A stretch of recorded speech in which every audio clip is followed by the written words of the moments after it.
mais poderoso de continuar esse impulso é efetuar uma ação imediata, assim que terminar a leitura deste capítulo. Até mesmo um menor passo, um telefonema, ou esboço de um plano inicial, já o fará avançar. Depois, formule uma lista de coisas simples que você pode fazer durante os próximos 10 dias. Posso lhe prometer que 10 dias de pequenas ações na direção de seus objetivos começarão a criar uma corrente de hábitos que vão assegurar o sucesso a longo prazo. Se o seu principal objetivo de desenvolvimento pessoal para o próximo ano for aprender a dançar jazz, por exemplo, deixe seus dedos percorrerem as páginas amarelas hoje mesmo. Ligue para a academia de dança e matricule-se num curso. Se o seu principal objetivo de diversão e aventura para o próximo ano for um Mercedes-Benz, ligue para o revendedor local para pegar um folheto, ou visite-o esta tarde para fazer um teste de direção. Não estou dizendo que você precisa comprá-lo hoje, mas pelo menos descubra quanto custa, ou experimente guiá-lo, para que se torne mais real. O desejo intensificado ajudará a começar a definir um plano. Se o seu principal objetivo econômico para o próximo ano for ganhar $100.000, comece a avaliar agora os passos necessários. Quem já ganha esse dinheiro, e pode lhe ensinar o segredo para o sucesso? Precisa de um segundo emprego para obter esse rendimento. Que habilidades precisa desenvolver? Deve começar a poupar mais do que gasta, e investir a diferença, a fim de que possa ter rendimentos de outra fonte além do trabalho. Precisa iniciar um novo empreendimento. Que recursos precisa realmente acumular? Lembre-se de que você precisa experimentar a sensação de alcançar seus objetivos principais de um ano, em cada uma das 4 categorias, pelo menos uma vez por dia. O ideal é contemplá-los uma vez pela manhã, e outra à noite. Faça uma revisão de toda a lista a cada 6 meses, para verificar se os objetivos permanecem vitais. Pode querer reproduzir o processo de definição, a fim de criar alguns novos objetivos, e tenho certeza de que vai querer acrescentar ou suprimir objetivos, à medida que sua vida assume contornos novos e excitantes. Uma noção adicional, fundamental para o sucesso a longo prazo, é a de que alcançar nossos objetivos pode ser uma maldição, a menos que já tenhamos fixado um novo conjunto de objetivos superiores, antes de realizarmos os primeiros. Assim que se descobrir prestes a alcançar um objetivo, você precisa providenciar imediatamente a definição dos objetivos seguintes. Caso contrário, você experimentará algo que todos precisamos evitar: passar à frente de nossos objetivos. Quantas vezes já lemos sobre pessoas que alcançaram seus supremos objetivos na vida só para dizerem isso é tudo? Porque sentiram que não tinham mais nenhum lugar para onde irem.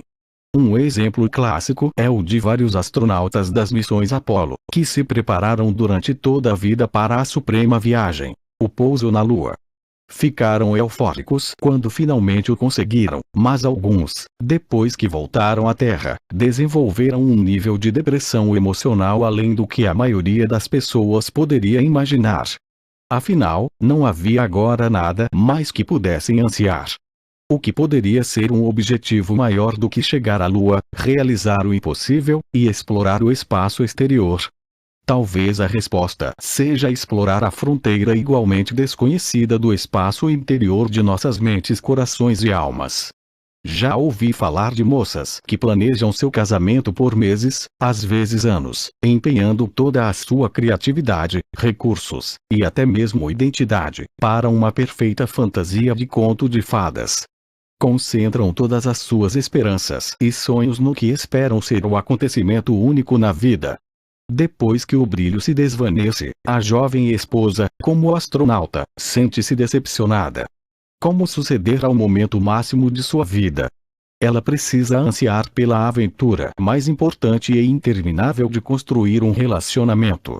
Como as pessoas realizam seu desejo mais profundo, e ainda sentem a mesma animação e paixão que deriva de lutar por um objetivo.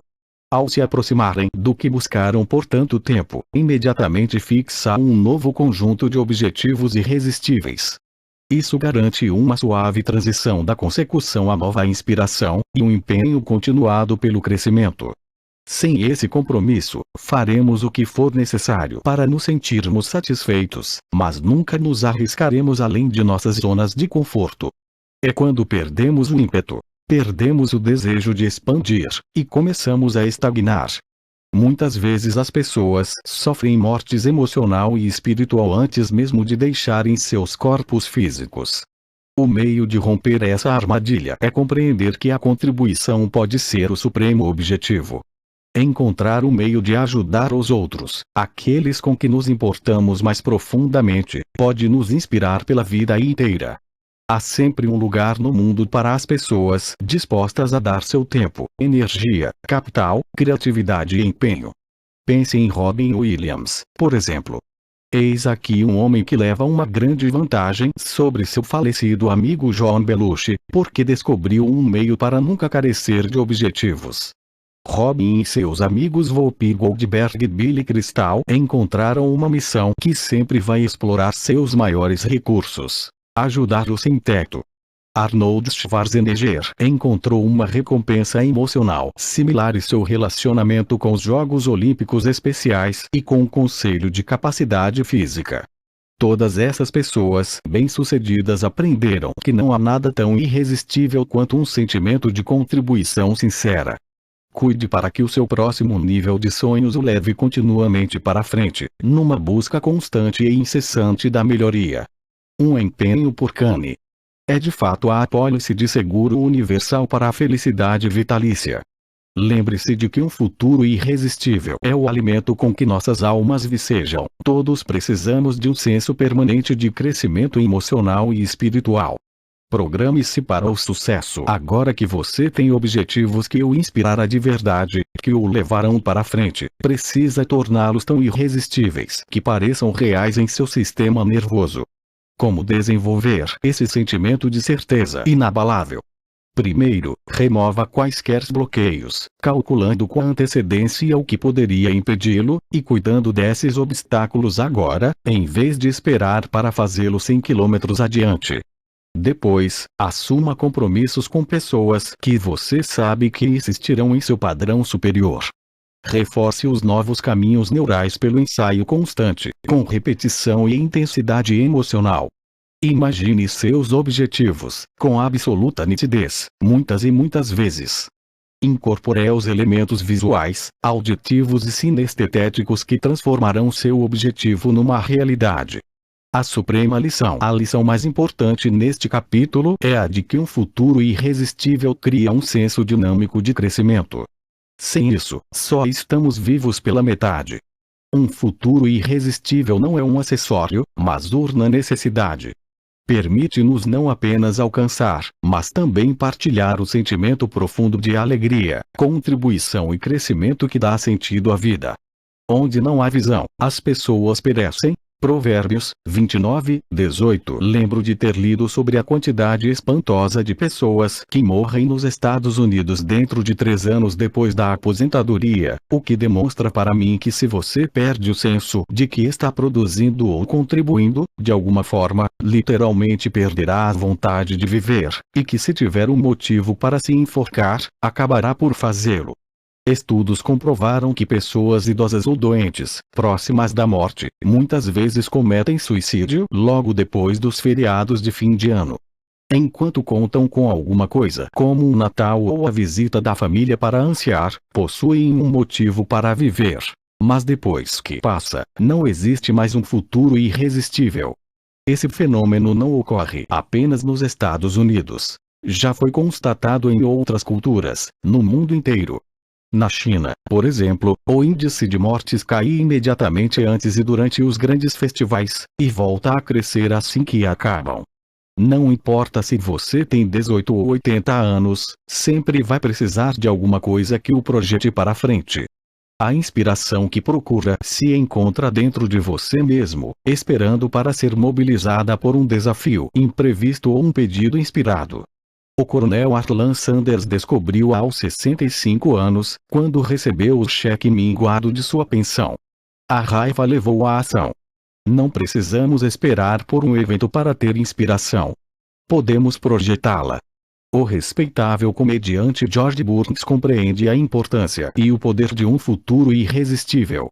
Uma ocasião, quando lhe pediram para resumir sua filosofia de vida, ele respondeu: é preciso ter alguma coisa para sair da cama.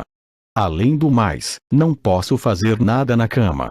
A coisa mais importante é ter um alvo, uma direção para seguir. George Burns, entrevistado por Arthur Cooper, revista Playboy, junho de 1978. Agora, na casa dos 90 anos, ele ainda mantém seu espírito irônico, participa de projetos de cinema e televisão, e recentemente me informaram que marcou uma apresentação no Palladium de Londres para o ano 2000, quando estará com 104 anos de idade. O que acha disso como criação de um futuro irresistível? Use o seu poder. Sabe agora o que fazer para se inspirar. Pois é tempo de fazê-lo. Se leu este capítulo passivamente até agora, volte e faça os exercícios. São divertidos, e também são fáceis. Primeiro, elabore sua lista de 4 principais objetivos de um ano. Segundo, defina o porquê. Terceiro, desenvolva o ritual de revisar seus objetivos e ensaiar a alegria da realização, diariamente, durante 10 dias. Quarto, cerque-se de exemplos, de pessoas que possam ajudá-lo a desenvolver um plano para fazer com que tudo se torne real. Cada um desses passos o ajudará a programar seu SAR, e a sensibilizá-lo para todos os recursos possíveis que poderá incorporar para alcançar seus objetivos. Essa revisão sistemática também lhe proporcionará o senso de certeza de que precisa para entrar em ação. Agora, vamos passar para o capítulo seguinte.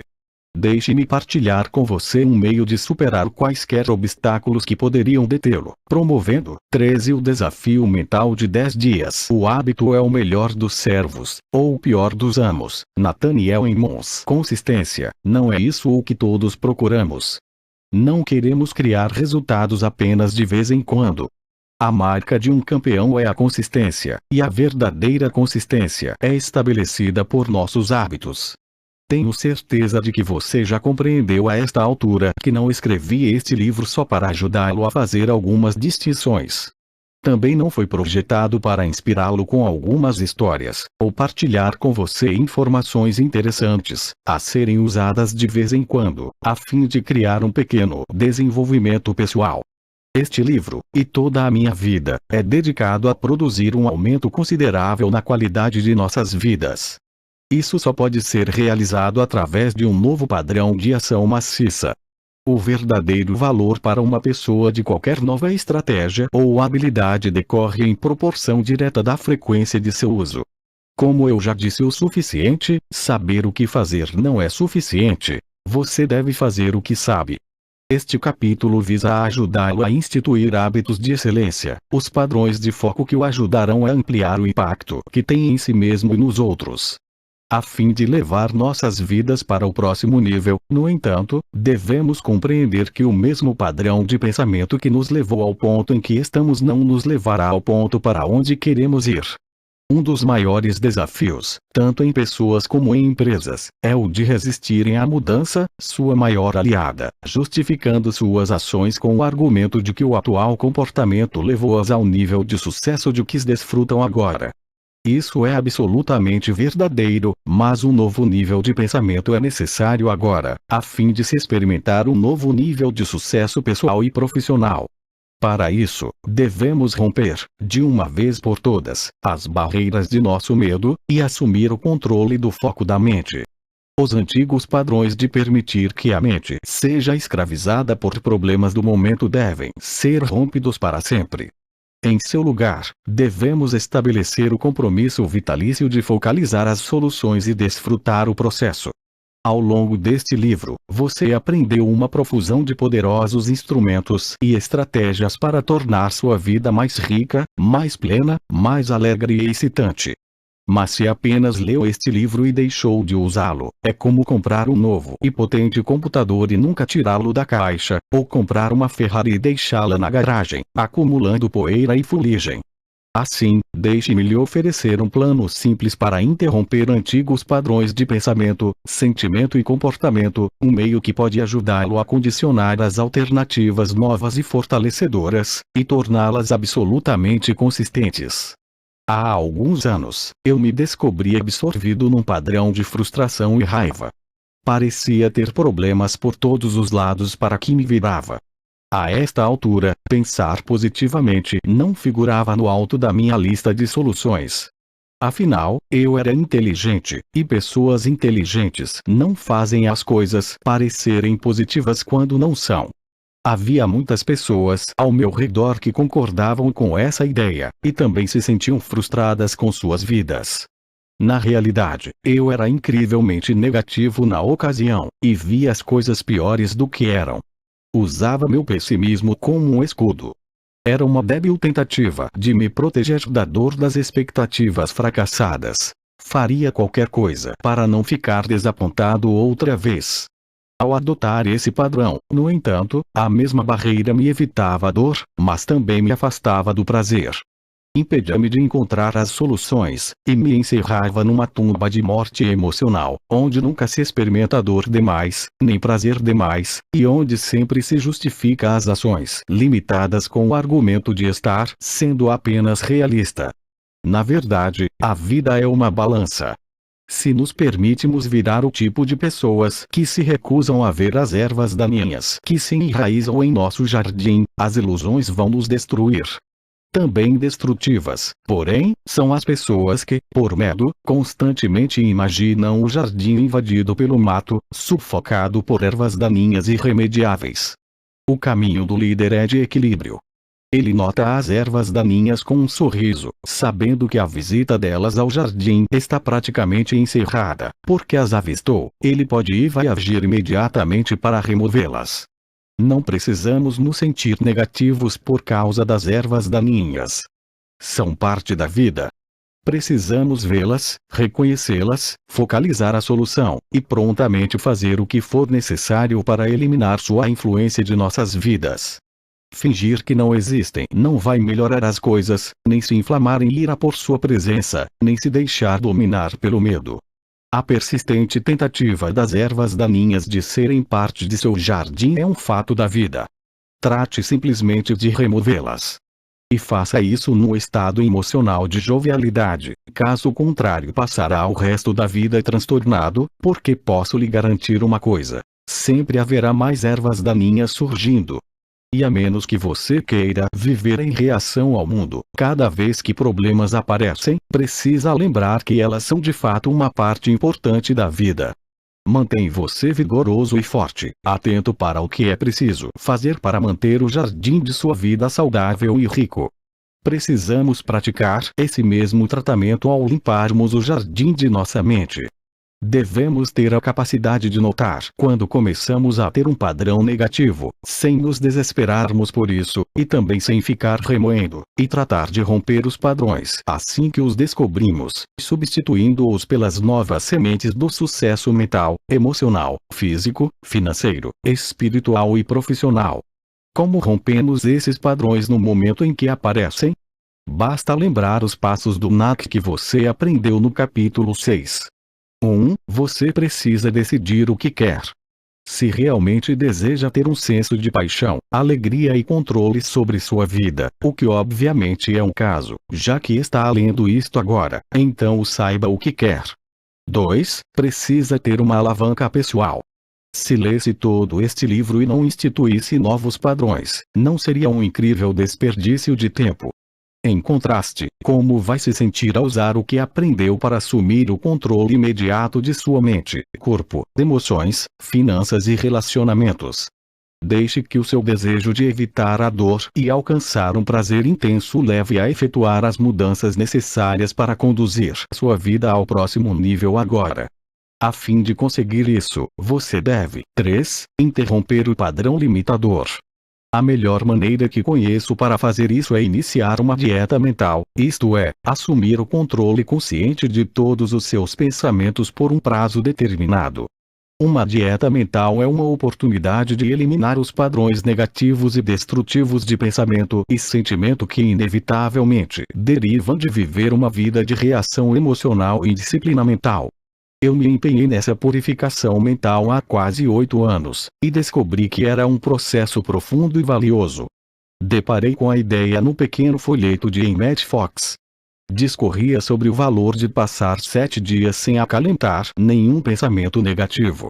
A ideia parecia tão poliana, tão absurdamente simples, que a princípio achei que todo o conceito era um total desperdício de tempo. Mas à medida que fui estudando as regras que ele indicava para purificar o sistema mental, comecei a compreender que podia ser mais difícil do que eu imaginava. O desafio me atraiu, e os resultados finais me surpreenderam. Eu gostaria de ampliar o desafio que o Sr. Fox criou em 1935, e expandi-lo como um meio de ajudá-lo a integrar os principais instrumentos de mudança que você aprendeu até agora neste livro, começando hoje mesmo. Fox, Emmett, The Seven Die Mental Diet, Marina Del Rey, Divorce & Co. Publishers, Copyright 1935. Aqui está sua oportunidade de realmente aplicar todas as novas disciplinas que aprendeu nos capítulos anteriores. Meu desafio para você é o seguinte: durante os próximos 10 dias, a partir de agora, assuma o controle total de suas faculdades mentais e emocionais, decidindo neste momento que não vai se entregar nem remoer pensamentos ou emoções áridos, por 10 dias consecutivos. Não parece fácil. E tenho certeza que poderia ser. Mas as pessoas que começam se surpreendem com frequência ao descobrirem quantas vezes seu cérebro se empenha em pensamento improdutivo, temeroso, preocupado ou destrutivo. Por que devemos nos permitir tantos padrões mentais e emocionais que criam tensões desnecessárias em nossa vida? A resposta é simples. Pensamos que isso ajuda. Muitas pessoas vivem num estado de preocupação. A fim de consumar esse estado, costumam focalizar e se fixar no pior roteiro possível. Por que fazem isso? Porque acreditam que tal atitude os levará a fazerem alguma coisa, a entrarem em ação. Mas a verdade é que a preocupação geralmente deixa a pessoa no estado emocional de extrema aridez. Não nos fortalece para entrar em ação, e tende a nos deixar sufocado pela frustração ou medo. Contudo, usando alguns dos instrumentos mais simples neste livro, você pode mudar seu estado preocupado imediatamente, ao focalizar uma solução. Pode fazer a si mesmo uma pergunta melhor, como o que preciso fazer neste momento para melhorar a situação? Ou pode mudar seu estado pela mudança do vocabulário que usa para descrever as sensações que experimenta, de preocupado para um pouco apreensivo. Em suma, se você decidir aceitar meu desafio de 10 dias, significa que se comprometeu a se colocar e se manter num estado intensamente positivo, não importa o que possa acontecer. Significa que se de repente se descobrir em qualquer estado emocional árido, vai no mesmo instante mudar sua fisiologia ou foco para um estado fértil, independente de seus desejos no momento. Por exemplo, se alguém faz alguma coisa que acha destrutiva ou até mesmo odiosa com você, e começa a se descobrir com raiva, deve imediatamente mudar seu estado emocional, apesar da situação, durante esses 10 dias consecutivos.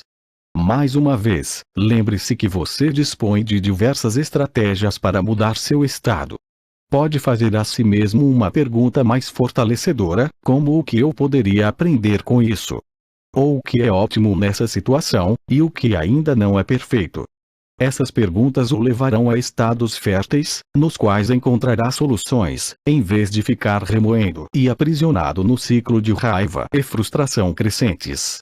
Por quantos outros meios você poderia mudar seu estado, se estivesse realmente empenhado? Lembre-se de que o nosso objetivo não é ignorar os problemas da vida, mas sim o de nos colocarmos em melhores estados mentais e emocionais, nos quais poderemos não apenas encontrar soluções, mas também agir com base nelas. Essas pessoas que focalizam o que não podem controlar se tornam permanentemente enfraquecidas. É verdade que não podemos controlar o tempo, a chuva, e outros caprichos do tempo, mas podemos ajeitar as velas de um jeito que nos permita determinar a direção a seguir. Quando pensei em fazer a dieta mental de Fox, achava que permanecer positivo me seria prejudicial. Afinal, já fora positivo no passado, e minhas expectativas não se haviam consumado. Sentira-me arrasado. Ao final, porém, acabei descobrindo que pela mudança do foco era capaz de assumir mais controle da minha vida, evitando o estado problemático ao focalizar no mesmo instante a solução. Meus pedidos para uma resposta interior eram logo atendidos quando me encontrava no estado fértil. Cada pessoa bem-sucedida que conheço partilha a capacidade de permanecer concentrada, lúcida e vigorosa em meio a tempestades emocionais. Como conseguem isso? A maioria tem uma regra fundamental. Na vida, jamais gaste mais de 10% do seu tempo com o problema, e consuma pelo menos 90% do seu tempo com a solução. Ainda mais importante, não se aflija por pequenas coisas, e lembre-se de que tudo é coisa pequena. Se você decidir que vai aceitar meu desafio de 10 dias, e tenho a impressão de que aceitará, já que chegou a este ponto do livro, então compreenda que pelos próximos 10 dias vai consumir 100% do seu tempo em soluções, e nenhum tempo com os problemas. Mas isso não fará com que os problemas se agravem. Se eu não me preocupar com meus problemas, não é possível que escapem ao controle? Duvido muito. 10 dias a focalizar apenas as soluções, o que é maravilhoso na vida, o que dá certo, e como você é afortunado, não agravarão seus problemas. Mas esses novos padrões podem torná-lo tão forte que é possível que desapareça o que você antes julgava um problema, à medida que assumir a nova identidade de um ser humano determinado e alegre. Há 4 regras simples, mas importantes, para esse desafio de 10 dias. Assim, se você vai aceitá-lo, lembre-se do seguinte: desafio mental de 10 dias, regras do jogo. Regra 1. Nos próximos 10 dias consecutivos, recuse-se a remoer qualquer pensamento ou sentimento árido. Recuse qualquer indulgência com perguntas enfraquecedoras ou vocabulário ou metáforas desvitalizadores. Regra 2. Quando se perceber a começar a focalizar o negativo, e pode ter certeza de que isso vai acontecer, use imediatamente as técnicas que aprendeu para redirecionar o foco para um estado emocional melhor. Especificamente, use as perguntas de solução de problemas como sua primeira linha de ataque. Por exemplo, o que há de sensacional nisso? O que ainda não é perfeito? Lembre-se de que ao formular uma pergunta assim, o que ainda não é perfeito, você está pressupondo que as coisas serão perfeitas. Isso mudará seu estado. Não ignora o problema, mas mantém você no estado certo, enquanto identifica o que precisa ser mudado. Além disso, prepare-se para o sucesso todas as manhãs, durante os próximos 10 dias, fazendo-se as perguntas de poder matutinas. Pode formulá-las antes de sair da cama, ou enquanto toma um banho de chuveiro, mas não deixe de fazê-las imediatamente. Isso o focalizará, todos os dias, ao despertar, na direção de consolidar padrões mentais e emocionais fortalecedores. Ao final do dia, use as perguntas de poder noturnas, ou quaisquer outras perguntas que achar que o deixarão no estado sensacional, antes de dormir.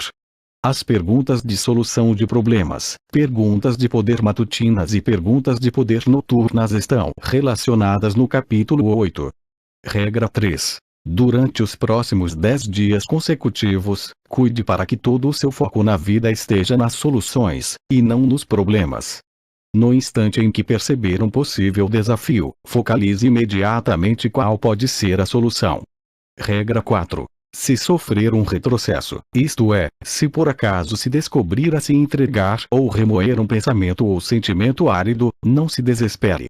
Não há problema com isso, desde que você mude no mesmo instante. Mas se continuar a remoer pensamentos ou sentimentos áridos por um prazo considerável, você deve esperar até a manhã seguinte, e reiniciar os 10 dias. O objetivo desse programa é de 10 dias consecutivos sem acalentar ou remoer qualquer pensamento negativo. Esse processo de reinício deve ocorrer independente dos dias consecutivos em que você já realizou a tarefa. Você pode perguntar: por quanto tempo posso focalizar o negativo antes que seja considerado remoer? Para mim, 1 minuto de foco contínuo, com alguma intensidade emocional, ao que é errado, já constitui remoer. 1 minuto é tempo mais do que suficiente para nos controlarmos e criarmos uma mudança. Com toda certeza, você saberá se está sendo negativo em relação a alguma coisa no prazo de 20 a 40 segundos. Se eu fosse você, no entanto, daria a mim mesmo um máximo de 2 minutos para perceber o desafio e começar a mudar seu estado. 2 minutos, sem dúvida, é suficiente para identificar que se encontra no estado negativo. Rompa o padrão. Se permitir que se prolongue por 5 minutos ou mais, descobrirá que o desafio mental não cumprirá sua função. Em vez disso, aprenderá apenas a descarregar suas emoções mais depressa. O objetivo é resolver o problema no nascedouro, antes mesmo que você entre no estado emocional negativo. Quando experimentei esse exercício pela primeira vez, depois de 3 dias me senti com raiva por algum motivo, e me permiti por 5 minutos as emoções negativas, antes de perceber o que fazia. Tive de começar tudo de novo. Na segunda tentativa, esbarrei em alguns tremendos desafios no 6º dia, mas a esta altura já estava determinado. Não recomeçaria tudo de novo. Por isso, descobri-me a focalizar imediatamente a solução. O benefício, como você pode imaginar, não foi apenas permanecer na dieta mental, mas também o de começar a me condicionar para um padrão tremendo e vitalício de permanecer num estado mental positivo, mesmo quando havia desafios ao meu redor, e focalizar a maior parte da minha energia nas soluções. Até hoje, mesmo quando ouço falar em problemas, como você já deve ter notado, tendo a tendência a chamá-los de desafios. Não fico remoendo, e no mesmo instante focalizo como posso converter o desafio numa oportunidade. Primeiro fazemos nossos hábitos, depois nossos hábitos nos fazem. John Dryden. Você pode decidir, enquanto está fazendo este desafio mental, que deseja também purificar seu corpo. Em Unlimited Power, apresentei um desafio físico de 10 dias. Combinar o desafio de viver com saúde e vitalidade de 10 dias com o desafio mental de 10 dias pode produzir resultados extraordinários, capaz de levar sua vida a outro nível nos próximos 10 dias. Ver Unlimited Power, energia, o combustível da excelência. Ao aceitar e cumprir esse desafio mental, você estará proporcionando a si mesmo um rompimento com os hábitos limitadores, e flexionando os músculos do fortalecimento. Estará transmitindo a seu cérebro uma nova mensagem, e ordenando novos resultados. Você estará exigindo emoções fortalecedoras, pensamentos enriquecedores, e perguntas inspiradoras. Com uma ideia definida de renovação, a dor de recomeçar, transmite sinais fortes ao cérebro para procurar padrões fortalecedores. Ao fixar um padrão mais alto para os pensamentos que permitirá à sua mente remoer, vai começar a perceber o lixo e padrões destrutivos que costumava aceitar de si mesmo, por cegueira ou indolência. E como resultado, achará muito difícil retornar aos hábitos antigos. A perfeição desse método levará a lembrar esses padrões no futuro, e tornará difícil uma volta aos padrões antigos. Uma palavra de advertência. Não inicie esse compromisso de 10 dias se não tiver certeza de que vai cumpri-lo durante todo o tempo. Se não começar com um senso de determinação, é certo que não conseguirá levá-lo por 10 dias. Não é um desafio para os fracos de ânimo. É apenas para aqueles que estão realmente determinados a condicionar seu sistema nervoso para padrões emocionais novos e fortalecedores, que podem levar suas vidas ao próximo nível. Já decidiu se vai aceitar o desafio? Pense a respeito com todo cuidado, antes de se comprometer, porque depois que o fizer, precisa se ater à sua palavra, a fim de experimentar a alegria que acompanha um esforço disciplinado. Se sua resposta é sim, pelos próximos 10 dias estará pegando as coisas que até agora aprendeu intelectualmente, e convertendo-as em parte de sua experiência de vida cotidiana. Esses 10 dias o ajudarão a usar a tecnologia do NAC para se condicionar ao sucesso. Fará novas perguntas, usando o vocabulário transformacional e metáforas globais mais fortalecedoras, e mudando no mesmo instante seu foco e fisiologia. Vamos encarar a verdade. Todos temos nossas indulgências na vida. Se você tem excesso de peso, suas indulgências podem ser sundaes de chocolate ou pizza. Quando faz dieta, diz a si mesmo: cheguei ao limite. É por aqui que eu paro. Apega-se a um padrão superior, e desfruta o amor próprio que se deriva de um ato disciplinado. Mas todos temos também nossas indulgências mentais. Algumas pessoas sentem pena de si mesmas. Algumas ficam com raiva, de uma maneira que prejudica seus melhores interesses. Outras deixam de focalizar as coisas que precisam de atenção.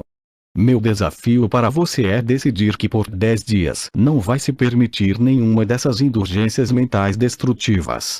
O que o impede de bani-las? 3 coisas, para ser preciso. Uma é a indolência. Muitas pessoas sabem o que devem fazer, mas jamais conseguem reunir a energia suficiente para fazer. Muitas sabem que suas vidas podiam ser diferentes, mas continuam sentadas diante da televisão, comendo alimentos prejudiciais, privando suas mentes e corpos do combustível de que precisam para desencadear um novo crescimento. O segundo obstáculo é o medo. Com uma frequência excessiva, a segurança de um presente medíocre é mais confortável do que a aventura de tentar ser mais no futuro. Incontáveis pessoas chegam ao fim da vida especulando o que poderiam ter sido. Não deixe que isso aconteça com você. O terceiro desafio é a força do hábito.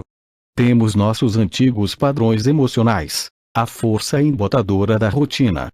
Como um avião no piloto automático, nosso cérebro procura as mesmas reações que sempre teve. Deparamos com um obstáculo, e vemos um problema, em vez da solução. Sofremos um revés, e sentimos pena de nós mesmos, em vez de aprendermos com isso.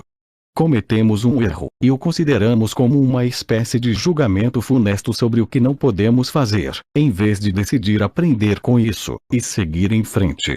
Este exercício é um meio de passar além dessas 3 coisas e produzir mudanças duradouras, com benefícios que podem se multiplicar ao longo do tempo. Esta é a sua oportunidade de assumir um verdadeiro compromisso com Kani. Este desafio de 10 dias não é fácil. Se você habitualmente sente pena de si mesmo, não é fácil parar. Se focalizar a pressão financeira, agir com base no medo, não vai melhorar a situação. Se culpa a pessoa com quem vive por tudo que vai errado na sua vida, o mais fácil é continuar a fazê-lo. Se disfarça suas inseguranças com uma constante manifestação de raiva, se gosta de se espojar na culpa, se culpa sua aparência, situação financeira ou criação por todos os seus problemas, não é fácil mudar. Mas você já dispõe de muitos instrumentos para melhorar sua vida. O meu desafio para você é começar a usá-los. Pode estar certo de que é espantoso o poder inerente a este pequeno exercício. Se persistir, fará 4 coisas por você. Primeiro, fará com que passe a ter uma percepção profunda de todos os padrões mentais habituais que o impedem de progredir. Segundo, fará seu cérebro procurar alternativas fortalecedoras para eles. Terceiro, proporcionará a você uma incrível injeção de ânimo, ao constatar que pode promover reviravolta em sua vida. Quarto, e mais importante, criará novos hábitos, novos padrões, e novas expectativas, que o ajudarão a se expandir mais do que jamais julgou possível. O sucesso é uma decorrência de um processo. E o resultado de uma série de pequenas disciplinas, levando-nos a padrões de sucesso que não mais exigirão uma vontade ou um esforço sistemáticos. Como um trem de carga adquirido velocidade, este exercício para fazer as coisas certas conscientemente, para apagar os padrões que o contêm, e instituir novos que podem impeli-lo para frente, vai me proporcionar um senso de impulso como bem poucas outras coisas poderiam fazer em sua vida. A grande notícia a respeito é o fato de que, ao contrário de uma dieta em que passa fome e acaba tendo de voltar a comer, seu antigo padrão de encontrar o negativo é algo a que nunca mais terá de voltar. Ao final, pode não ser um exercício de 10 dias. É realmente uma oportunidade para você se tornar um viciado no foco positivo, pelo resto de sua vida. Mas se depois de banir os padrões mentais tóxicos por 10 dias você quiser voltar, fique à vontade. A verdade é que se experimentar a vida nesse estado mental positivo e cheio de vitalidade, a volta vai lhe causar a maior repugnância. Mas se algum dia descobrir que está descarrilando, você dispõe dos instrumentos para retornar aos trilhos no mesmo instante. Lembre-se, no entanto, que só você pode avocar esse trabalho de 10 dias do desafio mental. Só você pode assumir o compromisso de cumpri-lo de fato. Talvez queira considerar a possibilidade de uma alavanca extra para dar seguimento. Um meio de se proporcionar um incentivo extra é anunciar às pessoas ao redor o que decidiu fazer, ou encontrar alguém para fazer o desafio mental de 10 dias junto com você. Além disso, seria ótimo se mantivesse um diário durante o desafio mental de 10 dias, escrevendo suas experiências a cada dia, registrando como superou os diversos obstáculos. Acho que descobrirá que uma revisão posterior desse diário é bastante útil. Finalmente, um dos instrumentos mais valiosos para criar uma mudança é não apenas interromper seu antigo padrão, mas também substituí-lo por algo novo. Você pode decidir assumir o compromisso de fazer uma coisa que eu sempre fiz, numa base permanente, ao longo de toda a minha vida: tornar-se um leitor. Líderes são leitores. Há muitos anos, um professor meu, Jim Rohn, ensinou-me que ler algo de substância, algo de valor, algo que alimentasse a mente e ensinasse novas noções, era mais importante do que comer. Ele me conquistou para a ideia de ler pelo menos 30 minutos por dia. Perca uma refeição, mas não perca sua leitura. Descobri que essa foi uma das lições mais importantes que aprendi na vida. Assim, enquanto você purifica seu sistema do antigo, pode querer fortalecê-lo pela leitura do novo. Há muitas páginas de valiosas informações e estratégias à sua frente, que você pode utilizar durante esses 10 dias. Se alguma coisa você aprendeu com este livro, foi o poder das decisões. Você se encontra no ponto crítico da jornada que efetuamos juntos. Já aprendeu uma variedade de estratégias e distinções fundamentais, que agora podem ser usadas para moldar sua vida de uma maneira vigorosa e positiva. Minha pergunta para você neste momento é a seguinte: já tomou a decisão de usar tudo isso? Não deve a si mesmo o empenho de tirar o máximo proveito do que este livro tem a oferecer. Este é um dos meios mais importantes de dar seguimento a tudo o que aprendeu. Assuma agora o compromisso de fazer isso imediatamente, da mesma forma como assumiu o compromisso de alcançar a qualidade de vida com que sonhou. Assim, compreenda que este capítulo é o meu desafio pessoal para você. É uma oportunidade e um convite para exigir mais de si mesmo do que as outras pessoas jamais esperariam, e colher as recompensas que derivam desse empenho. É um tempo de pôr em prática o que você aprendeu. Mas é também um tempo de decidir se você está disposto a assumir o compromisso de promover algumas melhorias em sua vida, simples mas poderosas. Sei que é justamente isso o que você deseja. Se precisa de alguma prova de que pode fazer isso, acredito sinceramente que este capítulo vai lhe proporcionar, se você estiver disposto a se empenhar a fundo. A esta altura, você já se encontra preparado para passar a próxima sessão deste livro. Já aprendeu os instrumentos fundamentais para moldar sua vida, tomando decisões. Mas agora vamos estudar o sistema central, que controla cada decisão que você toma, ao longo de toda a sua vida. A compreensão da base de sua filosofia pessoal pode ser alcançada pela utilização. Parte 2. Assumindo o controle, o sistema central. 14. A suprema influência. Seu sistema central elementar, meu caro Watson. Com um pedido de desculpas a Sir Arthur Conan Doyle. Uma das coisas que eu mais amo na minha atividade é a oportunidade de decifrar o mistério do comportamento humano, e assim oferecer soluções que façam uma diferença real na qualidade de vida das pessoas. Sou fascinado pela exploração abaixo da superfície para descobrir o porquê por trás do comportamento de uma pessoa, encontrar suas convicções, perguntas, metáforas, referências e valores básicos. Como meu ponto forte é a capacidade de produzir resultados imediatos e mensuráveis, tive de aprender, por necessidade, a localizar depressa os pontos de alavanca, a fim de facilitar a mudança. Todos os dias, devo viver o papel de Sherlock Holmes, investigando detalhes mínimos para juntar o quebra-cabeça da experiência singular de cada pessoa. Creio que se pode dizer que sou um detetive muito particular. Há pistas denunciadoras do comportamento humano tão evidentes quanto um revólver fumegante. Às vezes, porém, as pistas são um pouco mais sutis, e é preciso uma investigação mais profunda para descobri-las.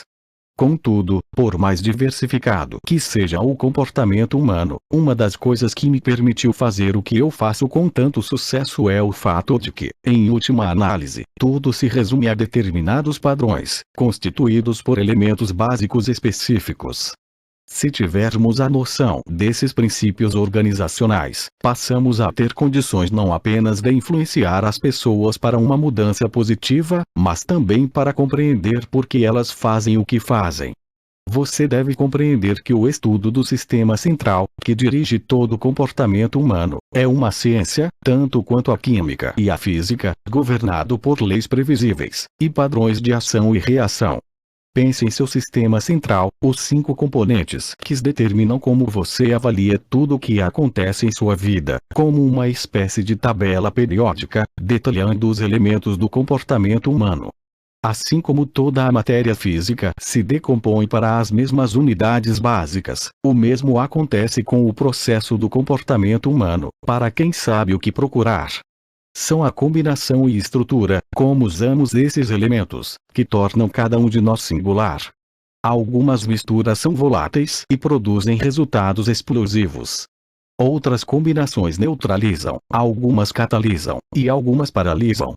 Bombardeados como somos por incontáveis coisas que nos acontecem todos os dias, a maioria nem mesmo percebe que tem uma filosofia pessoal, muito menos o poder de orientar a avaliação do que as coisas significam para nós. A segunda parte deste livro é dedicada a ajudá-lo a assumir o controle direto do seu sistema central de avaliação, a força que controla a maneira como você se sente e o que faz em cada momento de sua vida. A compreensão do sistema central dos outros lhe permite determinar imediatamente a essência de uma pessoa, quer seja cônjuge, filho, patrão, sócio, ou qualquer outra pessoa com quem se encontra todos os dias. Não seria um dos maiores dons que poderia ter, ser capaz de saber o que impulsiona as pessoas mais importantes para você, inclusive você próprio? Não seria maravilhoso ir além dos transtornos ou desafios com alguém, e compreender por que ele se comporta assim, e depois, sem julgamento, ser capaz de imediatamente se religar com quem a pessoa realmente é? Com as crianças, em geral nos lembramos que o mau humor indica a necessidade de um cochilo, em vez de uma disposição azeda. No casamento, é muito importante a capacidade de ver através das tensões cotidianas, a fim de que um possa apoiar o outro, e fortalecer o vínculo que os uniu. Se um cônjuge sente a pressão do trabalho, e descarrega a frustração, isso não significa que o casamento acabou. Em vez disso, é um sinal para a pessoa se tornar mais atenta, e concentrar seu foco no apoio a quem ama. Afinal, você não julgaria um mercado de ações baseado apenas no dia em que o índice médio caiu 20 pontos.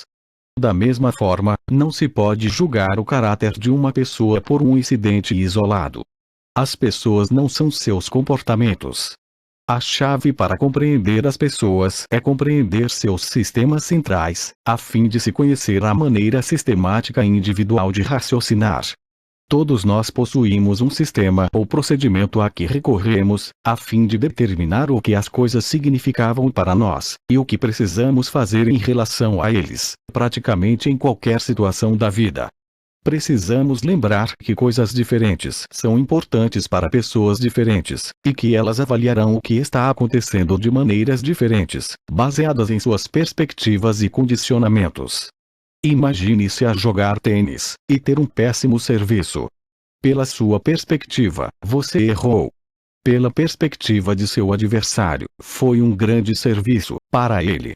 Pela perspectiva do juiz de linha, o serviço não foi bom nem mau, foi apenas dentro ou fora. O que acontece depois que fazemos um lance ruim? As pessoas começam a generalizar, e quase sempre de uma maneira enfraquecedora. Mas que péssimo serviço torna-se: eu não seria capaz de dar um bom serviço hoje nem para salvar minha vida. É bem provável que os serviços seguintes sejam também abaixo da crítica.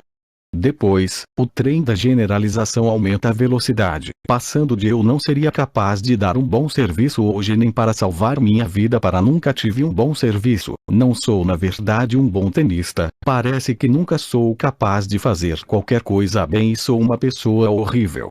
Parece absurdo, explicado assim, mas não é exatamente o que acontece em tantas áreas de nossa vida. Se deixamos de assumir o controle, nosso processo de avaliação literalmente se descontrola, e nos arrebata para o padrão cada vez mais intenso de autorrecriminação. Avaliações superiores criam vidas superiores. Ao estudar as pessoas mais bem-sucedidas em nossa cultura, um denominador comum que sempre encontro é a capacidade de efetuarem avaliações superiores. Pense em alguém que você considera um mestre de qualquer coisa, no mundo dos negócios, política, direito, artes, relacionamentos, saúde física, espiritualidade. O que levou pessoas assim a atingirem o auge pessoal? O que fez o promotor Jerry Spence ganhar quase todos os casos em que atuou nos últimos 15 anos? Porque Bill Cosby parece deliciar a audiência cada vez que entra no palco. O que torna a música de Andrew Lloyd Webber tão perfeita? Tudo se resume ao fato de essas pessoas efetuarem avaliações superiores em suas áreas de atividade. Spence desenvolveu uma compreensão superior do que influencia a emoção e decisão humana. Cosby passou anos aprimorando as referências, convicções e regras básicas sobre como usar qualquer coisa em seu ambiente como material para provocar o riso das pessoas. O domínio da melodia, orquestração, arranjos e outros elementos permite a Weber compor uma música que nos comove a um nível mais profundo. Pense em Wayne Gretzky, de Los Angeles Kings. Ele já marcou mais tentos que qualquer outro jogador na história da Liga Nacional de Hóquei. O que o torna tão eficiente? Porque é o jogador maior, mais forte ou mais rápido da liga. Como ele próprio disse, a resposta a essas três coisas é não. Contudo, ele foi sistematicamente o maior goleador da liga. Quando lhe perguntaram por que é tão eficiente, Gretzky respondeu que a maioria dos jogadores patina para o lugar em que está o disco, enquanto ele segue para onde o disco vai. Em qualquer momento, sua capacidade de antecipar, avaliar a velocidade do disco, sua direção, as atuais estratégias e impulso físico dos outros jogadores, permite-lhe se colocar na posição ideal para marcar. Um dos maiores administradores de dinheiro do mundo é Sir John Templeton, decano do investimento internacional, cuja atuação nos últimos 50 anos é incomparável. $10.000 aplicados no fundo Templeton em seu início, em 1954, valeriam hoje $2.200.000. Para tê-lo trabalhando pessoalmente em sua carteira, você deve investir um mínimo de $10 milhões. Seu maior cliente confiou-lhe mais de $1 bilhão para investir. O que tornou Templeton um dos maiores assessores de investimentos de todos os tempos. Quando lhe fiz essa pergunta, ele não hesitou ao responder: minha capacidade de avaliar o verdadeiro valor de um investimento. Ele é capaz de fazer isso mesmo com os caprichos das tendências e oscilações de curto prazo do mercado. A riqueza é o resultado de avaliações eficazes. Estudei no ano passado outros destacados assessores de investimentos, inclusive Peter Lynch, Robert Prester e Warren Buffett. Para ajudá-lo em suas avaliações financeiras, Buffett usa uma poderosa metáfora que aprendeu com seu amigo e mentor Benny Graham. Como uma metáfora para acompanhar as flutuações no mercado, trate de imaginá-las como partindo de um sujeito extremamente amoldável, Mr. Mercado, que é seu sócio no empreendimento particular. As cotações de Mr. Mercado são qualquer coisa menos estáveis. Por quê? Pelo lamentável motivo do pobre coitado sofrer problemas emocionais incuráveis. Às vezes ele se sente eufórico, e só podemos perceber os aspectos favoráveis que afetam o negócio. E quando ele se encontra nesse ânimo, fixa um preço de compra e venda muito alto, porque receia que você possa abocanhar seus interesses, e privá-lo de ganhos iminentes. Em outras ocasiões, ele fica deprimido, e só vê problemas à sua frente, tanto para o negócio quanto para o mundo. Quando isso acontece, ele fixa um preço muito baixo, pelo pavor de que você descarregue tudo em cima dele. Mas, como Cinderela no baile, você precisa dar atenção a um aviso, ou tudo se transformará em abóboras e camundongos. Mistério Mercado está ali para servi-lo, não para guiá-lo. É sua carteira, não sua sabedoria, que será útil para você. Se ele aparecer algum dia numa disposição particularmente absurda, você tem toda a liberdade para ignorá-lo, ou para se aproveitar desse comportamento, mas será desastroso se cair sob a sua influência. Na verdade, se você não tem certeza de que compreende e pode valorizar seu negócio muito melhor do que Mistério Mercado, então pertence ao jogo Buffett, Varre, Relatório Anual Berkshire, 1987, por James Ansberger, A Guide to Excellence in Investing, 1976. É evidente que Buffett avalia suas decisões de investimento de uma maneira muito diferente daqueles que se preocupam demais quando o mercado cai, ou ficam eufóricos quando sobe. É porque avalia de maneira diferente, ele produz uma qualidade de resultado diferente. Se alguém está se saindo melhor do que nós, em qualquer área da vida, é apenas porque possui um meio melhor de avaliar o que as coisas significam, e o que se deve fazer a respeito. Nunca devemos esquecer que o impacto das avaliações vai muito além do hóquei ou finanças. Como avalia o que vai comer cada noite pode determinar a extensão e qualidade de sua vida. Avaliações deficientes sobre a educação dos filhos podem criar o potencial para um sofrimento vitalício. A falta de compreensão dos procedimentos de avaliação de outra pessoa pode destruir um relacionamento lindo e afetuoso. O objetivo, portanto, é ser capaz de avaliar tudo em sua vida de uma maneira que o oriente sistematicamente para fazer opções que produzam os resultados que deseja. O desafio é o fato de que raramente assumimos o controle do que parece ser um processo complexo. Mas desenvolvi meios de simplificá-lo, a fim de pegarmos o timão e começarmos a guiar nossos procedimentos de avaliação, e por conseguinte nossos destinos. Apresento a seguir uma breve análise dos 5 elementos de avaliação, alguns dos quais você já conhece, e os demais serão explicados nos capítulos seguintes. Abaixo, você encontrará uma flecha apontando para alvos gêmeos.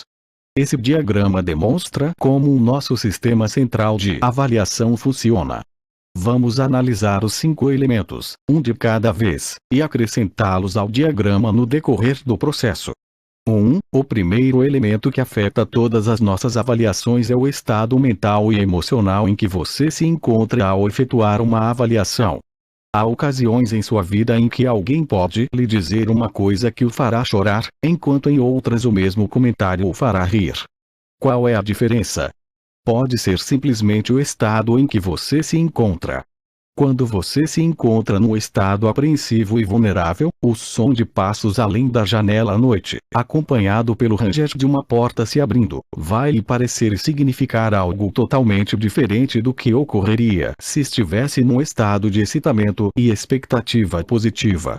Se você estremece sob as cobertas, ou se levanta da cama de um pulo, e corre para a porta com os braços estendidos, é o resultado das avaliações que fez sobre os sons. Um ponto importante para efetuar avaliações superiores, portanto, é ter certeza de que, ao tomar decisões sobre o que as coisas significam e o que fazer a respeito, estejamos num estado mental e emocional extremamente fértil, em vez de um ânimo de sobrevivência. 2. O segundo bloco do nosso sistema central é constituído pelas perguntas que fazemos. As perguntas criam a forma inicial das avaliações. Lembre-se de que seu cérebro, em reação a qualquer coisa que ocorra em sua vida, avalia perguntando: o que está acontecendo? O que esta situação significa? Significa dor ou prazer? O que posso fazer agora para evitar, reduzir ou eliminar a dor, ou obter algum prazer? O que determina se você convida alguém para sair? Suas avaliações são profundamente afetadas pela pergunta específica que faz a si mesmo ao considerar a abordagem dessa pessoa. Se você se pergunta, não seria maravilhoso conhecer melhor essa pessoa? É bem provável que se sinta motivado a abordá-la. Se, no entanto, habitualmente se faz perguntas como: e se a pessoa me rejeitar? E se ficar ofendida quando eu a abordar? E se eu sair magoado? Então é óbvio que essas perguntas o levarão por um conjunto de avaliações que resultarão na perda da oportunidade de se relacionar com alguém por quem tanto se interessa. O que determina o tipo de alimento que você porá em seu prato no jantar também depende das perguntas que se faz. Se você se pergunta sistematicamente, ao olhar para a comida, o que eu poderia comer depressa que me proporcionaria um ânimo imediato, tenderá a escolher alimentos processados de conveniência. Mas se, em vez disso, perguntasse o que eu poderia comer agora que seja nutritivo, é mais provável que opte por grupos de alimentos como sucos, frutas, legumes e saladas. A diferença entre tomar um refrigerante numa lanchonete, numa base regular, ou tomar um copo de suco de fruta espremido na hora vai determinar a qualidade de seu corpo físico, um resultado da maneira como você avaliou. Suas perguntas habituais desempenham um papel da maior importância nesse processo. 3. O terceiro elemento que afeta suas avaliações é a hierarquia de atores. Cada um de nós, ao longo da vida, aprendeu a valorizar determinadas emoções mais do que outras. Todos queremos nos sentir bem, isto é, ter prazer, e evitar nos sentir mal, isto é, ter dor. Mas a experiência de vida ensinou a cada um de nós um sistema de codificação singular para o que representa dor e o que representa prazer. Isso pode ser encontrado no sistema de orientação de nossos valores. Por exemplo, uma pessoa pode ter aprendido a vincular prazer à ideia de se sentir segura, enquanto outra pode ter vinculado dor à mesma ideia, porque a obsessão de sua família com a segurança fez com que nunca experimentasse um senso de liberdade. Algumas pessoas tentam alcançar o êxito, mas ao mesmo tempo evitam a rejeição a qualquer custo. Está entendendo como esse conflito de valores pode levar uma pessoa a se sentir frustrada ou imobilizada? Os valores escolhidos por você vão moldar cada decisão que tomar na vida. Há 2 tipos de valores sobre os quais você aprenderá no capítulo seguinte: os estados emocionais de prazer em cuja direção estamos sempre tentando avançar, valores como amor, alegria, compaixão e excitamento, e os estados emocionais de dor, que sempre tentamos evitar ou nos afastar, como humilhação, frustração, depressão e raiva. A dinâmica criada por esses 2 alvos determinará a direção de sua vida. 4. As convicções são o 4º elemento do sistema central. As convicções globais nos proporcionam um senso de certeza sobre como sentir e o que esperar de nós mesmos, da vida e das pessoas. Nossas regras são as convicções que assumimos sobre o que tem de acontecer para sentirmos que nossos valores foram satisfeitos. Por exemplo, algumas pessoas acreditam: se você me ama, então nunca levante a voz. Essa regra levará a pessoa a avaliar uma voz alteada como prova de que não há amor no relacionamento. Isso pode não se basear em fatos, mas a regra dominará a avaliação, e assim as percepções e a experiência sobre o que é verdadeiro da pessoa. Outras regras limitadoras similares podem ser ideias como: se você é bem-sucedido, então ganha milhões de dólares, ou se você é um bom pai, então nunca tem conflitos com seus filhos.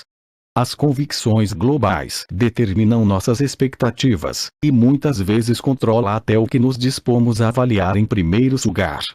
Juntas, a força dessas convicções determina quando nos entregamos a uma experiência de dor ou prazer, e constituem um elemento fundamental em todas as avaliações que fizermos. 5. O 5º elemento do sistema central é a miscelânea de experiências de referência a que você pode ter acesso, no gigantesco arquivo a que chama de cérebro. Nele, você guardou tudo que já experimentou na vida, e também, diga-se de passagem, tudo que já imaginou. Essas referências constituem a matéria-prima que usamos para produzir nossas convicções e guiar nossas decisões. A fim de decidir o que alguma coisa significa para nós, temos de compará-la com outra. Por exemplo, esta situação é boa ou má?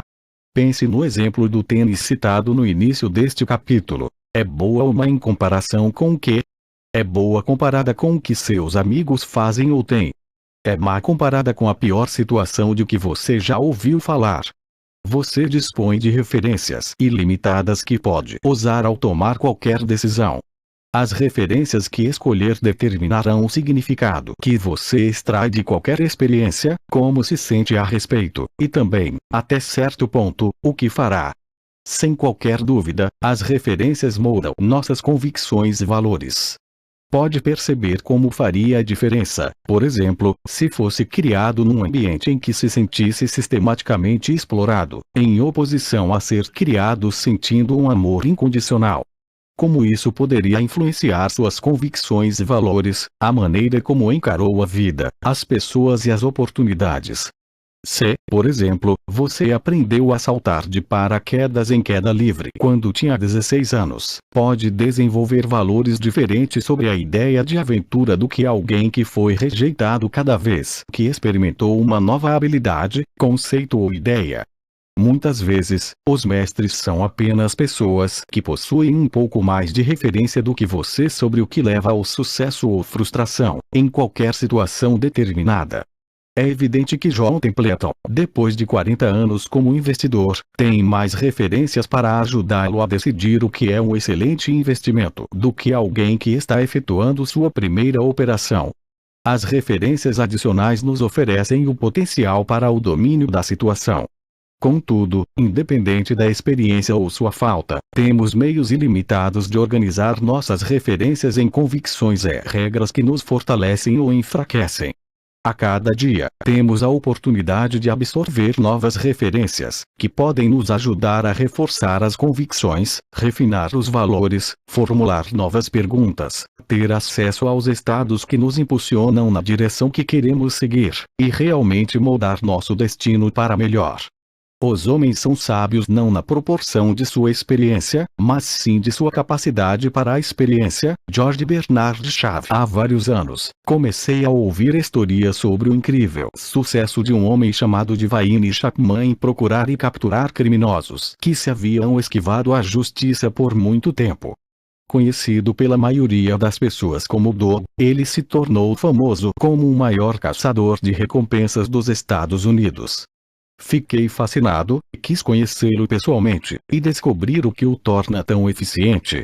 Doug é um homem muito espiritual, e seu objetivo não é apenas capturar o criminoso, mas também ajudá-lo a promover mudanças em sua vida. De onde veio esse desejo?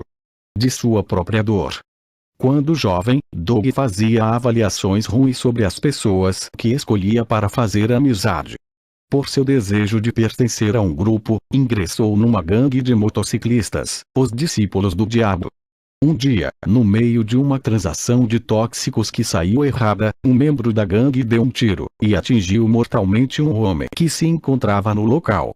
Seguiu-se o pânico. Os membros da gangue trataram de fugir. Doug não cometera o assassinato, mas naquele estado não havia diferença entre ser cúmplice e o homem que de fato puxara o gatilho. Ele acabou cumprindo uma sentença de vários anos de trabalhos forçados, nos termos do sistema penitenciário do Texas. A prisão lhe causou tanta dor que ele reavaliou toda a sua filosofia de vida. Começou a compreender que suas convicções, regras e valores básicos haviam lhe criado dor. Passou a se fazer novas perguntas, e a focalizar as experiências na prisão, referências, como sendo o efeito das opções que fizera com sua filosofia de vida anterior. Isso o levou ao ponto em que concluiu que deveria mudar sua vida, de uma vez por todas. Nos anos subsequentes à sua libertação, Doug empenhou-se em diversas carreiras alternativas, até que acabou abrindo uma agência de investigação particular. Foi processado pelo atraso nos pagamentos de pensão infantil, pagamentos que não pudera efetuar quando estava na prisão, e no período de aperto financeiro depois de sua libertação. O juiz ofereceu a Doug uma oportunidade de ganhar dinheiro, em vez de exigir um pagamento que ele sabia que nunca poderia ser feito. Sugeriu que Doug procurasse um estuprador que atacara muitas mulheres na região de Denver. Também sugeriu que Do utilizasse as noções que aprenderá na prisão para calcular o que aquele criminoso poderia estar fazendo, e onde teria se escondido. Há mais de um ano que as autoridades policiais vinham procurando em vão pelo estuprador, mas Doug conseguiu localizá-lo em apenas 3 dias. Para dizer o mínimo, o juiz ficou impressionado. Foi o início de uma brilhante carreira. Hoje, mais de 3.000 prisões depois, Doug tem um dos melhores registros dos Estados Unidos, se não o melhor. Ele alcançou uma média de 360 prisões por ano, essencialmente, uma prisão por dia. Um fator crítico, com toda certeza, é a avaliação que ele faz. Doug entrevista os parentes ou amigos de sua presa, e por diversos meios obtém as informações de que precisa. Descobre alguns dos valores, convicções e regras habituais do homem ou mulher que está perseguindo. Passa a compreender suas referências de vida, o que lhe permite pensar da mesma maneira que a pessoa, e antecipar seus movimentos, com uma fantástica precisão. Ele compreende os sistemas centrais dos foragidos, e os resultados falam por si. 2 tipos de mudança. Se queremos mudar qualquer coisa em nossa vida, é invariavelmente uma de 2 coisas: como estamos sentindo ou nosso comportamento. Sem dúvida, podemos aprender como mudar nossas emoções ou sentimentos dentro de um contexto. Por exemplo, se você se sente apreensivo ou sendo rejeitado como um ator, eu posso ajudá-lo a se condicionar para que não mais se sinta amedrontado. Ou podemos efetuar o segundo tipo de mudança, uma mudança global. Uma metáfora para isso poderia ser a seguinte: se quisermos mudar a maneira como seu computador está processando os dados, posso mudar o software que você usa, e assim, quando bater nas teclas, o que vai aparecer na tela estará formatado de modo diferente. Ou se realmente quero efetuar uma mudança que afetará não apenas esse tipo de arquivo, mas ambientes múltiplos, posso mudar o sistema de operação do computador. Pela mudança do sistema central, podemos mudar a sua interação numa variedade de circunstâncias. Assim, em vez de apenas se condicionar a se sentir diferente em relação à rejeição e eliminar os comportamentos de medo, você pode adotar uma nova convicção global, que diria o seguinte: sou a fonte de todas as minhas emoções. Nada e ninguém pode mudar como me sinto, a não ser eu. Se me descubro em reação a alguma coisa, posso mudar isso no mesmo instante.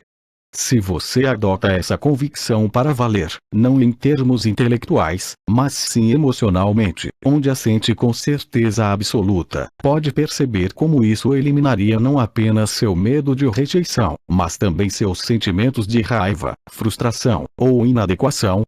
Subitamente, você se torna o dono de seu destino. Ou podemos mudar seus valores, e fazer com que o valor mais alto seja o de contribuir. Neste caso, você não se incomodaria se alguém o rejeitasse. Ainda haveria de querer contribuir, e através da constante contribuição se descobriria não sendo mais rejeitado pelas pessoas. Também se descobrirá impregnado por um senso de alegria e contato que talvez nunca tenha experimentado antes em outras áreas de sua vida. Ou podemos mudar seus sentimentos condicionados em relação ao fumo ao levá-lo a deslocar saúde e vitalidade para o alto de sua lista de prioridades. A partir do momento em que se tornam a maior prioridade de sua vida, o comportamento de fumar vai desaparecer. E ainda mais importante, pode ser substituído por outros comportamentos, que sustentarão seu novo valor de saúde e vitalidade. Comer diferente, respirar diferente, e assim por diante. Os 2 tipos de mudança são valiosos. O foco da segunda parte deste livro é como criar essas mudanças globais, em que uma única alteração num dos 5 elementos do sistema central afetará profundamente a maneira como você pensa, sente e se comporta em diversas áreas de sua vida, ao mesmo tempo. Se você muda um único elemento em seu sistema central, há certas considerações que passará a ignorar, certas perguntas que não vai mais formular, certas convicções que o computador nem mesmo aceitará. Esse processo de criar uma mudança global pode ser uma força poderosa para moldar o destino. Elimine a causa, e o efeito cessa. Miguel de Cervantes. Há uma história que adoro contar, de um homem que se encontra parado na beira de um rio, e de repente avista alguém sendo arrastado pela correnteza impetuosa na direção de rochedos, e o ouve gritando por socorro. Ele mergulha no rio, leva o homem se afogando para a segurança, aplica a respiração boca a boca, cuida dos ferimentos, e pede ajuda médica. Ainda está recuperando o fôlego quando ouve mais 2 gritos, partindo do rio. Torna a entrar na água, efetua outra arriscada operação de salvamento, desta vez de 2 moças. Antes de sequer ter tempo de pensar, houve mais 4 pedidos de socorro. Não demora muito e o homem está exausto, tendo salvo uma vítima depois da outra, e ainda assim os gritos continuam. Se ao menos ele tivesse percorrido uma curta distância rio acima, poderia descobrir quem estava jogando todas aquelas pessoas na água, em primeiro lugar. Pouparia muito esforço, cuidando do problema na causa, em vez do efeito. Da mesma forma, a compreensão do sistema central lhe permite eliminar a causa, em vez de se esgotar a combater os efeitos. Um dos melhores programas que já planejei é o meu seminário Encontro com o Destino, de 3 dias. Em vez dos habituais 2.000 participantes, limito esse programa a 200 pessoas. No Encontro com o Destino, trabalhamos juntos para ajudar cada pessoa a compreender exatamente como seu sistema central é formado. Essa compreensão transforma as pessoas. Descobrem de repente por que sentem as coisas que sentem, e fazem as coisas que fazem. Também aprendem a mudar praticamente qualquer coisa em suas vidas. Mais importante ainda, fazemos com que projetem o que o sistema central de cada uma precisa para que possam alcançar seu supremo propósito na vida. Como podem se organizar para que, sem esforço, sejam levadas na direção de seus desejos, em vez de serem dilaceradas por um senso de valores, convicções ou regras conflitantes? Algumas das perguntas mais importantes que fazemos nesse programa são: quais são os valores que estão me controlando? E como sei quando meus valores estão sendo atendidos, e quais são meus valores? O seminário Encontro com o Destino tem contado com a participação não apenas de senadores e deputados federais americanos, executivos das 500 maiores empresas relacionadas pela revista Fortune e artistas de cinema, mas também com pessoas de todos os escalões da vida. Todos temos em comum alguns desafios. Como lidar com o desapontamento, frustração, fracasso, e determinados eventos em nosso ambiente que não podemos controlar, por mais bem-sucedidos nos tornemos. As emoções que sentimos e as ações que realizamos se baseiam no modo como avaliamos as coisas. E, no entanto, a maioria das pessoas não instituiu um sistema de avaliação próprio. As profundas mudanças que as pessoas experimentam nesse programa, em apenas 3 dias, são indescritíveis.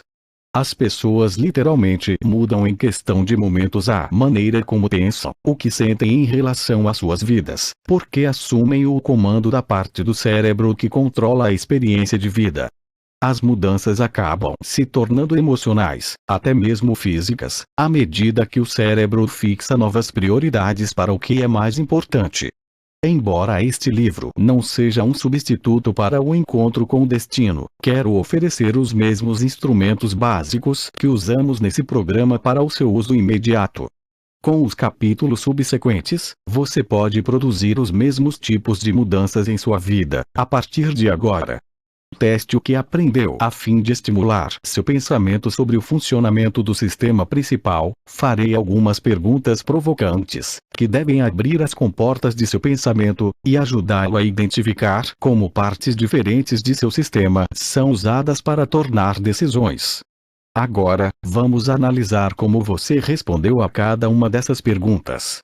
Consultando o diagrama do sistema central, qual das 5 áreas de avaliação você usou para responder à primeira pergunta? Com toda certeza, fez uma pergunta a si mesmo, a fim de iniciar a avaliação. Provavelmente repetiu a pergunta que eu formulei. A resposta, no entanto, foi extraída de suas referências, não é mesmo? Verificou as incontáveis experiências que teve ao longo da vida, e escolheu uma como a sua lembrança mais apreciada.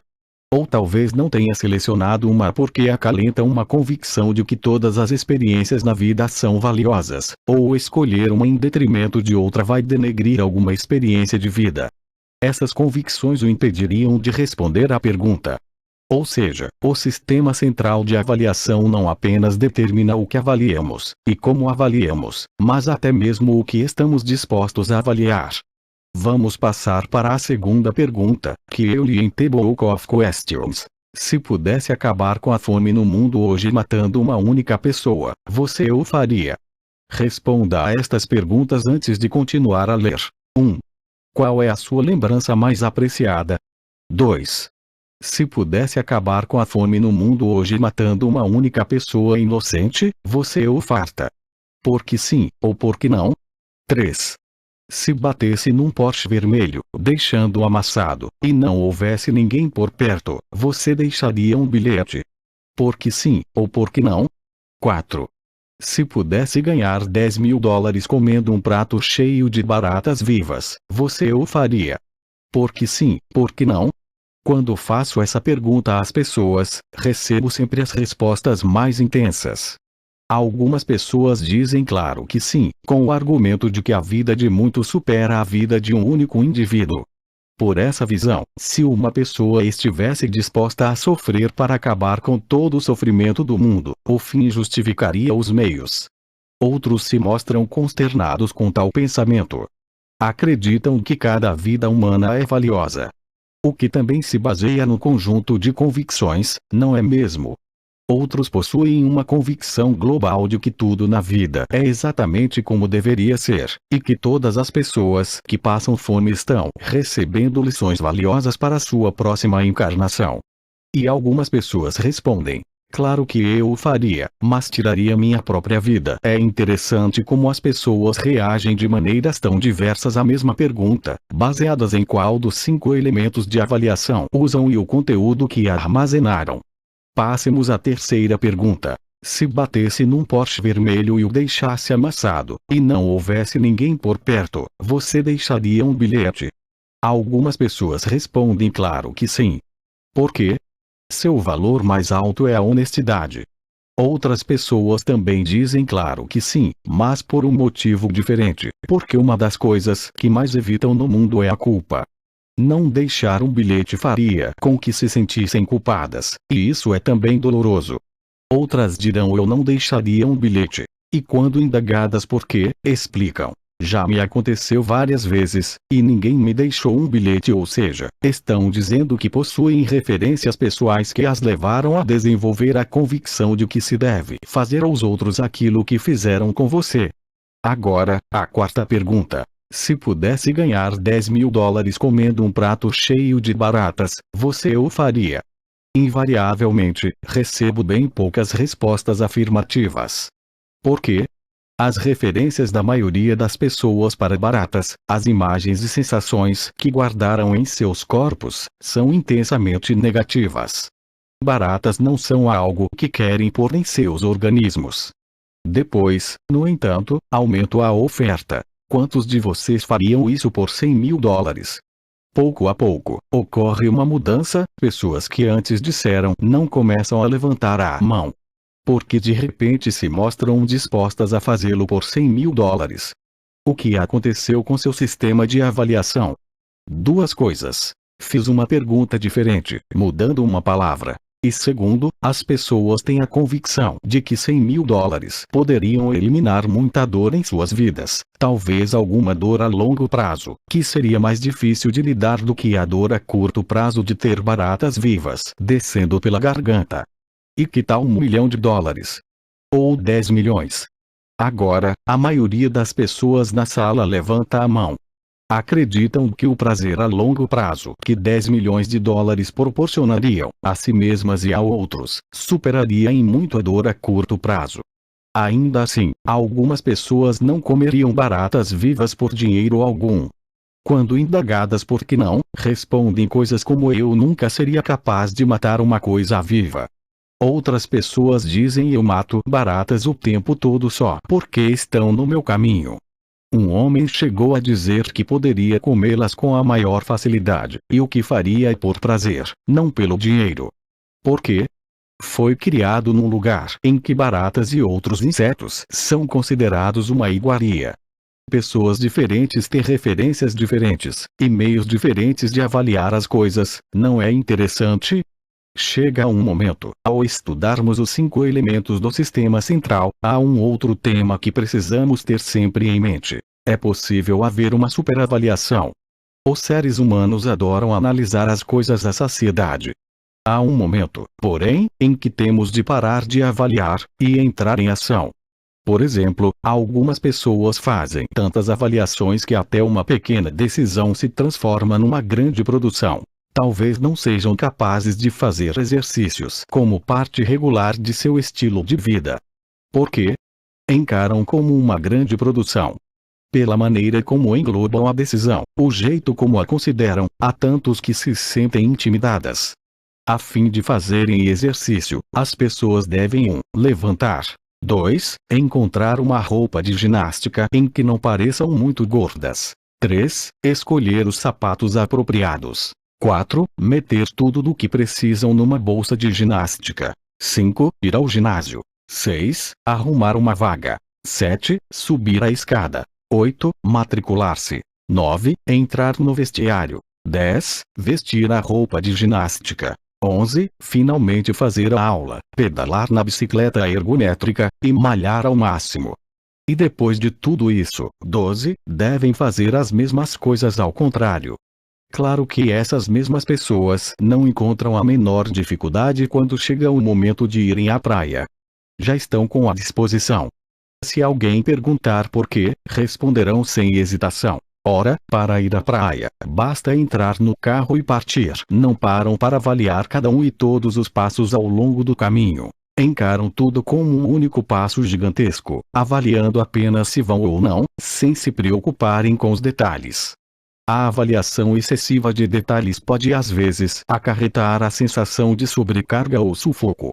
Uma das coisas que aprenderemos aqui, portanto, será como englobar muitos passos pequenos, convertendo-os num só passo gigantesco, de tal forma que você obterá o resultado que deseja no instante em que o der. Nesta parte, vamos analisar nosso sistema de avaliação, explicá-lo de uma maneira que faça sentido, e depois começar a usá-lo, em vez de ficar deliberando a respeito. Ao ler os capítulos seguintes, compreenda que tem uma oportunidade de criar uma alavanca para si mesmo, a fim de produzir mudanças que nunca antes julgou que seriam possíveis. Mas vamos aos fatos. Serei seu treinador no processo de revelar qual é o seu atual sistema de avaliação e de instituir um novo sistema central que seja consistentemente fortalecedor. Você já conhece o poder do estado e das perguntas, e agora passaremos para a terceira área de avaliações. Analisemos os 15 valores da vida. Sua bússola pessoal. Nada de esplêndido jamais foi realizado, exceto por aqueles que ousaram acreditar que algo dentro deles era superior às circunstâncias. Bruce Barton. Coragem, determinação, perseverança, dedicação. Enquanto conduzia a tensa reunião em Dallas, Ross Perot via essas qualidades refletidas nos rostos dos homens que escolhera para uma extraordinária missão de resgate. Nos primeiros dias de 1979, a turbulência civil e a histeria anti-americana elevavam-se para um auge febril no Irã. Apenas 2 dias antes, 2 executivos de Perot em Teherã haviam sido inexplicavelmente presos. A fiança fora fixada em 13 milhões de dólares.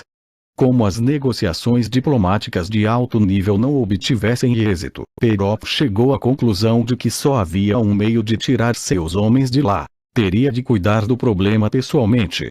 Recorrendo à competência do lendário coronel do exército Arthur Bull Simmons para liderar a audaciosa expedição, Perot reuniu uma equipe de elite de altos executivos seus para participarem da operação. Todos foram escolhidos porque já haviam estado em Teherã, e tinham experiência militar. Chamou a seus homens de águias, significando homens que voavam alto, tinham capacidade de iniciativa, e realizavam o trabalho, em vez de inventarem desculpas. Foller, Ken, O Voo da Águia, publicado no Brasil pela editora Record. As recompensas seriam altas se fossem bem-sucedidos, mas os riscos eram ainda maiores. Não havia nenhuma autorização oficial para a missão, e não apenas o fracasso era uma possibilidade, mas também a morte. O que levou Rosperot a empenhar todos os seus recursos, assumir os riscos, e desafiar as chances em contrário. Com toda certeza, é um homem que vive por seus valores. Coragem, lealdade, amor, compromisso e determinação são valores que lhe proporcionam uma extraordinária capacidade de se importar com os outros, e uma força de vontade que já se tornou lendária. Esses mesmos valores foram a força que o levou a desenvolver sua companhia, a EDS, Electronic Data Systems Corporation, de um investimento de $1.000 para um empreendimento que vale hoje bilhões de dólares. Ele subiu ao topo por causa de sua capacidade de avaliar e selecionar os homens certos. Sempre os escolheu com base num rigoroso código de valores, e sabia que, com as pessoas certas, as que tinham padrões elevados, bastava lhes dar o emprego, e sair do caminho. Agora, teria o supremo teste do pessoal que selecionara, ao convocar seus executivos para mobilizarem seus melhores recursos, e resgatarem uns poucos membros da família empresarial presos em Teherã. A história da missão e dos desafios encontrados pode ser lida no livro O Voo da Águia. Basta dizer aqui que,